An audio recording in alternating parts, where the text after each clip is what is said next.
જમ્મુ કાશ્મીરમાં પહેલગામ ખાતે પ્રવાસીઓ પર થયેલા આતંકી હુમલાની ઘટના બાદ ભારતીય સેનાએ ઓપરેશન સિંદૂર દ્વારા આપણા તિરંગાને અપાવેલા ગૌરવને વધારવા દેશભરમાં 13 થી 23 મે સુધી રાષ્ટ્રવ્યાપી તિરંગા યાત્રા યોજાઈ રહી છે, જે અનુલક્ષી મુખ્યમંત્રીશ્રીએ અમદાવાદ મહાનગરપાલિકા અને વિવિધ સંગઠનો દ્વારા આયોજિત ભવ્ય તિરંગા યાત્રાને ફ્લેગ ઓફ કરાવી શરૂઆત કરાવી હતી।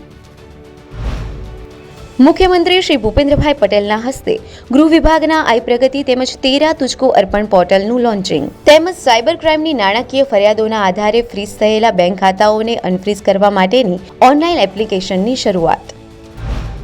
મુખ્યમંત્રી શ્રી ભૂપેન્દ્રભાઈ પટેલે સ્વર્ણિમ જયંતિ મુખ્યમંત્રી શહેરી વિકાસ યોજના અંતર્ગત ₹2204.85 કરોડના વિકાસ કામોને સૈદ્ધાંતિક મંજૂરી આપી।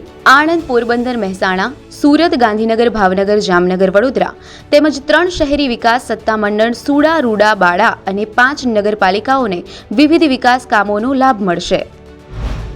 મુખ્યમંત્રી શ્રી ભૂપેન્દ્રભાઈ પટેલે ધોરણ 5ના 20,000થી વધુ વિદ્યાર્થીઓને કોમન એન્ટ્રન્સ ટેસ્ટમાં સફળતા બાદ 115 નિવાસી શાળાઓમાં ઓનલાઈન પ્રવેશ ફાળવણી કરી। આ ઉપરાંત મુખ્યમંત્રી જ્ઞાન સેતુ સ્કોલરશીપ યોજના હેઠળ 30,000 વિદ્યાર્થીઓને ₹16 કરોડથી વધુની રકમ ડીબીટી દ્વારા આપી।